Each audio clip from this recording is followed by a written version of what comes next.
Eh bien yo tout le monde, c'est Isix, comment allez-vous les gars? Moi je vais super bien, donc aujourd'hui on se retrouve pour une nouvelle vidéo, donc aujourd'hui on se retrouve pour mon setup début 2016, donc je m'excuse d'avance de la qualité, donc je filme avec mon téléphone portable, normalement c'est de la 720p les gars, donc enfin bref, on va tout de suite commencer, on va pas perdre de temps, on va faire de gauche à droite, donc là je vous fais un petit plan d'ensemble de comment ça se présente. Voilà, vite fait, il n'y a pas énormément de choses. Voilà, ça va être un setup assez rapide, les gars. Donc, on va commencer de gauche à droite. Donc, on va commencer dans un premier temps plutôt par ma console. Donc, ma console, c'est la PS4 de base, la première PS4 qui est sortie de 500 Go, il me semble, 500 Go, c'est bien ça. Donc, on peut remarquer ici les oreillettes. Donc, voilà, mon frère, les oreillettes, tu vois. Je me sers pas trop de mon micro, sachant que je l'utilise plutôt pour casque, il est juste là. Donc on évolue tout de suite sur la droite, pardon, déjà avec mon casque. Donc mon casque c'est quoi? C'est un Turtle Beach, donc un Turtle Beach PX11. On va le poser ici.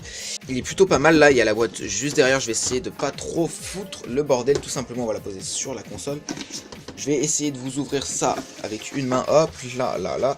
Il y a tous les fils dedans, donc je les utilise pas pour la PS4 parce que c'est des fils qui sont pour Xbox 360 et PS3, donc j'ai pas essayé de voir si ça a marché avec la PS4, j'essayerai plus tard, mais pour le moment, je laisse comme ça, donc c'est un casque que je conseille.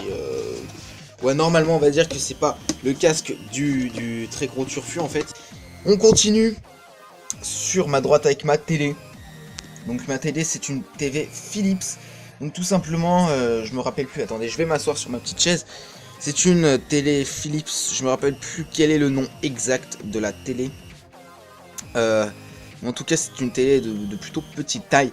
Tout simplement pour jouer à des jeux vidéo, c'est plus pratique, voilà.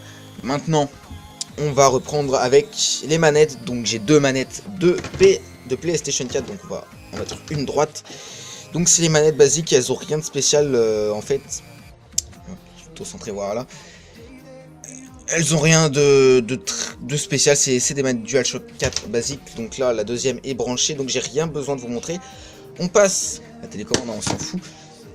On passe à mon boîtier d'acquisition qui est l'Avermedia Live Gamer portable les gars. Donc tout simplement, ce petit boîtier il coûte 130 €. Je sais pas s'il coûte toujours 130 €. Mais quand je l'ai acheté l'année dernière, donc il y a un an presque tout pile, il coûtait 130 €. Donc est-ce que je le conseille? Est-ce que je le conseille pas? Franchement, ce qui m'a fait plaisir en fait, c'est qu'il peut faire PS3, PS4, Xbox 360 et Xbox One. Donc j'ai pas eu besoin de changer de boîtier d'acquisition en changeant de console, ce qui est plutôt pratique.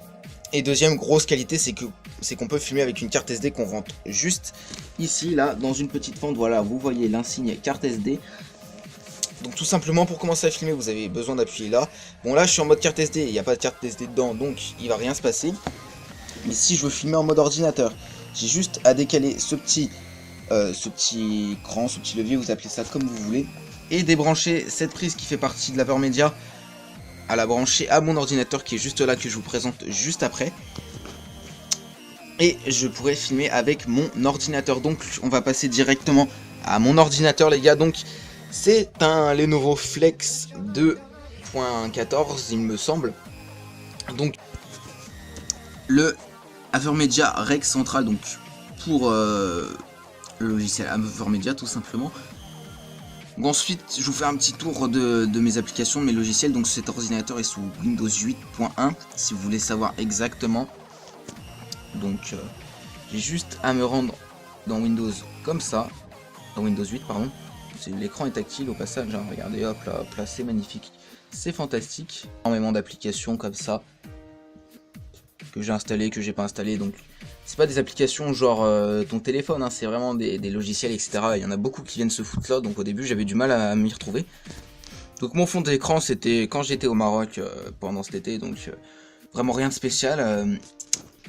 On passe à la multiprise super basique. Donc là c'est le chargeur de mon ordinateur, juste là, il est branché juste là. Ensuite avec comme je vous disais, quand je veux brancher mon Avermedia à mon ordinateur, il faut que je le branche sur une des prises USB qui est juste là. Et le tour est joué les frères. On va passer un petit peu derrière tout simplement parce qu'il y a quelques trucs. Donc là c'est quelques affaires d'école, c'est pas super rangé. Il y a toutes mes cartes SD. Celle que j'utilise en ce moment c'est celle-ci. Voilà. Alors rien de spécial. Une calculette, un portefeuille vide, des médicaments. Et la boîte du Turtle Beach et tous mes jeux. Sauf quelques-uns qui sont à mon frère, donc ils sont pas ici ceux qui sont à mon frère, mais je les utilise de temps en temps, donc on va faire un petit peu le tour juste après. Donc là, il y a une manette de PlayStation 3 les gars, donc c'est une manette blanche basique. J'avais prise en blanche tout simplement parce que ma manette noire était quasiment cassée, donc j'ai préféré ne pas jouer le risque et plutôt prendre cette manette. Voici la boîte de l'Avermedia Live Gamer Portable, donc tout simplement je vais essayer de l'ouvrir avec une seule main, en secouant comme ça, hop là. C'est ici. Donc il y a comme d'habitude, hop là, excusez-moi, et comme d'habitude l'étui pour le ranger. Un petit peu poussiéreux parce que je l'utilise pas énormément. Puis il y a tous les fils, donc je vais pas vraiment faire le tour parce qu'il y en a énormément. Il y en a qui sont pour la PS3, d'autres pour la Xbox 360 et les autres pour Next Gen. Ils sont sur branchés à mon Avermedia, donc tout simplement. Dernier petit truc les gars, ma PS3, juste ici. Donc PS3 à 320 Go de mémoire, avec les câbles de base. Peut-être pas lui, non. Lui c'est un câble qui est cassé, donc on s'en bat les couilles. Ça c'est une vieille manette Micromania que j'ai eu gratos avec la PS3 quand je l'ai acheté. Et ça c'est la manette PS3 noire qui bug un petit peu. Donc après il n'y a pas de fils spéciaux là-dedans. Il y a juste ma console, c'est juste histoire que je vous l'ai montré. J'ai mis dans une boîte comme ça au cas où j'ai envie de rejouer. Au fait je voulais vous montrer sur mon ordinateur, pardon, un truc que j'ai oublié de vous montrer. Le site Total attendez, je vais y arriver. Vous voyez ce site là. Attendez, ça va faire une mise au point éventuellement. Total Media Extreme 2. Je sais pas si vous le voyez les gars, parce que là je suis avec le flash. Tout simplement, ce logiciel permet de brancher votre console old gen. Attendez, excusez-moi, j'ai enlevé un petit truc. Voilà. Ce logiciel vous permet de brancher votre console old gen sur votre ordinateur. Donc tout simplement vous pouvez jouer avec l'écran de votre ordinateur via cette application. Mais par contre il faut un boîtier d'acquisition comme par exemple l'Avermedia Live Gamer Portable. On va passer au jeu, tout simplement au jeu que j'ai. Vas-y la petite photo et tout. Donc on va faire le tour. Alors on commence avec sur les jeux PlayStation 3, hein, ils vont apparaître en premier. GTA 5 PS3. Je vais tout poser là. One Piece Pirate Warriors, pardon, le premier du nom, PS3 encore une fois. Call of Duty Black Ops 2 qui m'aura énormément servi, donc ça là c'est la version cassée parce que vous allez voir j'ai deux Black Ops 2. FIFA 15 PS3, qui est un jeu que j'ai bien séché aussi. Modern 3, Call of Duty MW3 sur PS3. One Piece Pirate Warriors, deuxième du nom, un jeu que j'ai beaucoup séché malgré ce qu'on pense. Hein. Assassin's Creed 4 Black Flag, un jeu que j'ai surkiffé, franchement les Assassin's Creed c'est vraiment une grosse révélation pour moi. Malgré que j'ai pas énormément joué, pas fait énormément de vidéos, c'est vraiment un superbe jeu. Battlefield 4 sur PS3 c'était peut-être une douille un petit peu de l'acheter, mais bon je voulais vraiment un Battlefield sur PS3. Et on va dire que même s'il était sur PS3, ça restait un bon jeu. Excusez-moi, je vais peut-être poser ici. Bref, on continue avec Call of Duty Ghost sur PS3. Une Ghost, ouais, c'est pas le meilleur Call of Duty qu'on ait vu les gars, on va pas se mentir. Clairement, c'est pas du tout le meilleur Call of. On passe à ma version paniquée de Black Ops 2, donc je vais pas refaire le tour. Hein. C'est Black Ops 2, c'est juste celle qui marche.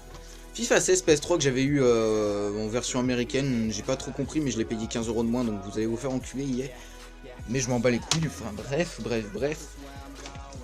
Call of Duty 4 Modern Warfare, donc le premier Call of Duty de la série que j'ai moi, donc je sais très bien que c'est pas le premier de la série, mais que c'est le plus vieux que j'ai en tout cas. Franchement je joue de temps en temps, il me fait vraiment super plaisir, c'est un pote qui me l'avait offert à un anniversaire, ça m'a vraiment fait plaisir. On passe à Call of Duty Black Ops, donc Black Ops premier du nom. J'ai pas énormément joué, mais c'est vrai que de temps en temps il est sympa. On passe à Call of Duty Advanced Warfare sur PS3 encore une fois, édition Day 0. Donc Advanced Warfare sur PS3 c'était un petit peu une douille, on va pas se mentir. Enfin bref, j'ai eu la Day 0 édition parce que je l'avais précommandé. Mais voilà, hein, rien de spécial. C'est pas un jeu que j'ai énormément.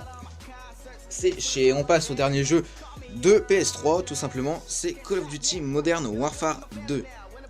Voilà, un jeu, je crois que dans tous ceux que je vous ai présentés, je crois que c'est celui que j'ai moins séché parce que il y a énormément de hackers sur PS3 et c'est relativement chiant.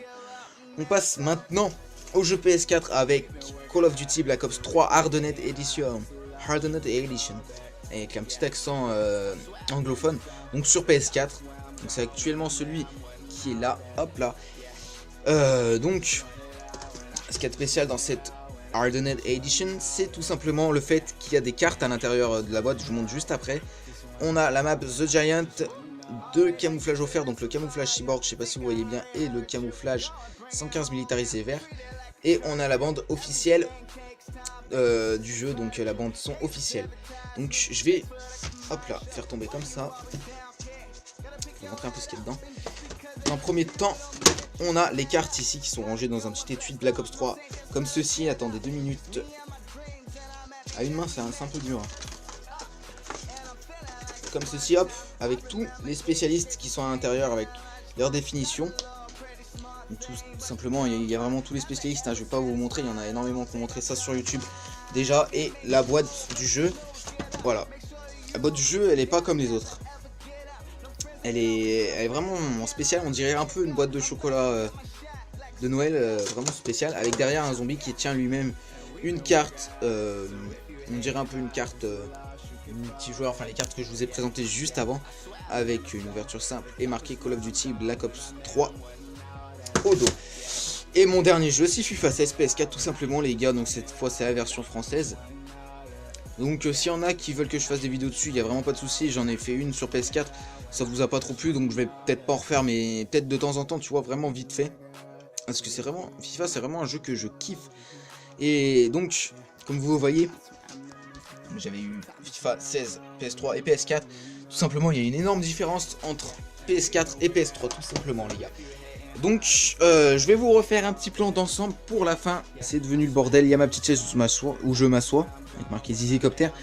Vraiment rien de spécial, c'est vraiment une chaise toute balnave. Donc après les gars, faut savoir que là je suis dans ma chambre et que je ne joue pas énormément ici. Je fais de temps en temps quelques petits lives. Mais après je bouge autre part dans une pièce qui est juste à côté. Mais là c'est vraiment histoire que je puisse faire mon setup tranquillement. Voilà, donc les gars, si la vidéo vous a plu, vous pouvez liker, commenter, partagez, vous abonner, ça m'a fait extrêmement plaisir de vous faire ce setup. Désolé si la caméra elle bouge un petit peu. Caméraman, ce sera pas mon métier les gars. Enfin bref, peace, love, kiss.